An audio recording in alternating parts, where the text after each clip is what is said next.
UK ನ್ಯೂಸ್ಗೆ ಸ್ವಾಗತ. ವೀಕ್ಷಕರೇ, ನಾನು ಶಿವಪ್ರಕಾಶ್ MP.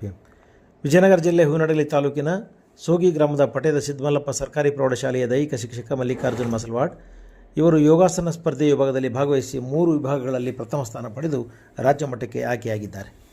ಕಲಾತ್ಮಕ ವೈಯಕ್ತಿಕ ಪ್ರಥಮ, ತಾಳಬದ್ಧ ಜೋಡಿಯಲ್ಲಿ ಪ್ರಥಮ, ಕಲಾತ್ಮಕ ಗುಂಪು ವಿಭಾಗದಲ್ಲಿ ಪ್ರಥಮ, ಈ 3 ವಿಭಾಗಗಳಲ್ಲಿ ಭಾಗವಹಿಸಿ 3 ವಿಭಾಗದಲ್ಲಿ ಪ್ರಥಮ ಸ್ಥಾನ ಪಡೆದು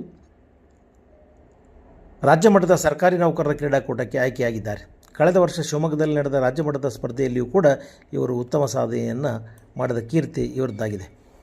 ಮಲ್ಲಿಕಾರ್ಜುನ್ ಅವರು ಕಳೆದ 29 ವರ್ಷಗಳಿಂದ ಯೋಗ ತರಬೇತಿ ನೀಡುತ್ತಾ ಇಲಾಖೆಯಲ್ಲಿ ರಾಜ್ಯ ಮಟ್ಟದ ಸಂಪನ್ಮೂಲ ವ್ಯಕ್ತಿಯಾಗಿ ಉಚಿತವಾಗಿ ಸಾರ್ವಜನಿಕ ಯೋಗ ತರಬೇತಿಯನ್ನು ನೀಡುತ್ತಾ ಆರೋಗ್ಯವಂತ ಸಮಾಜ ನಿರ್ಮಾಣ ಮಾಡುವಲ್ಲಿ ಪ್ರಾಮಾಣಿಕ ಪ್ರಯತ್ನ ಮಾಡುತ್ತಿದ್ದಾರೆ.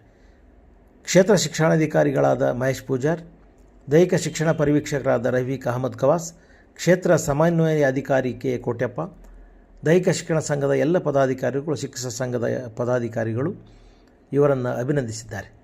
ಈಚೆಗೆ ಬೆಂಗಳೂರಿನಲ್ಲಿ ಪ್ರೆಸ್ ಕ್ಲಬ್ನವರು ಇವರ ಯೋಗ ಸಾಧನೆಯನ್ನು ಗುರುತಿಸಿ ಶಿಕ್ಷಣ ಸೇವಾ ರತ್ನ ಪ್ರಶಸ್ತಿಯನ್ನು ನೀಡಿದ್ದನ್ನು ಇಲ್ಲಿ ಸ್ಮರಿಸಬಹುದು.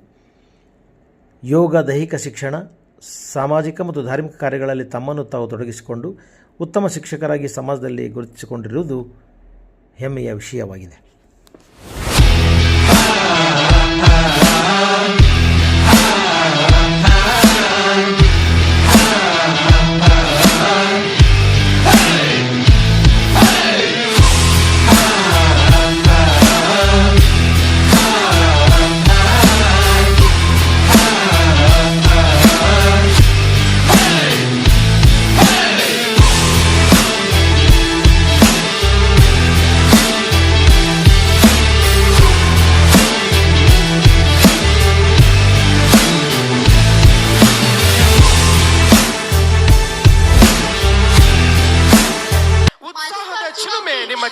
ಚನ್ನಬಸಮ್ಮ ಮತ್ತು ಶ್ರೀ ಪರಮೇಶ್ವರಪ್ಪರವರ ಉದರದಲ್ಲಿ 1983ರಲ್ಲಿ ಮಾನ್ಯರ ಮಸಲವಾಡದಲ್ಲಿ ಜನಿಸಿ M.Com MSCಯಲ್ಲಿ ಯೋಗ, BPEd, PGDCA, PGDY ಮುಗಿಸಿ ಹೂವಿನ ಅಡಗಲಿಯ ಸೂಗಿ ಗ್ರಾಮದ PS ಸರ್ಕಾರಿ ಪ್ರೌಢಶಾಲೆಯಲ್ಲಿ ದೈಹಿಕ ಶಿಕ್ಷಕರಾಗಿ ಯೋಗ ತರಬೇತಿದಾರರಾಗಿ ಸೇವೆ ಸಲ್ಲಿಸುತ್ತಿದ್ದಾರೆ. 25 ವರ್ಷದಿಂದ ಯೋಗ ಮಾಡುತ್ತಾ ರೋಗ ಮುಕ್ತ ಸಮಾಜಕ್ಕೆ ಯೋಗ ಎಂಬ ಸಿದ್ಧಾಂತದ ಅಡಿ ಸಾರ್ವಜನಿಕ ಮತ್ತು ಮಕ್ಕಳಿಗೂ ಯೋಗ ನೀಡುತ್ತಲಿರುವ ಇವರ ಶ್ರಮಕ್ಕೆ ಶಿಕ್ಷಣ ಸೇವಾ ರತ್ನ ಪ್ರಶಸ್ತಿ ನೀಡಿ ಗೌರವಿಸಲಾಗುತ್ತದೆ. ಧನ್ಯವಾದಗಳು. ಇದೀಗ ವೇದಿಕೆಗೆ ಆಗಮಿಸುತ್ತಿದ್ದಾರೆ ರೇಣುಕಾ ರಂಗಪ್ಪ ಡಿಗ್ಗಿ ಅವರ ಶಿಕ್ಷಕಿಯರು. ಅದ್ಭುತ ಶಿಕ್ಷಕಿಗೆ ನಿಮ್ಮಿಂದ ಬರಲಿ ಚಪ್ಪಾಳೆಯ ಕರತಳನ ಸಮರ್ಪಣೆಗೊಳ್ಳಲಿ.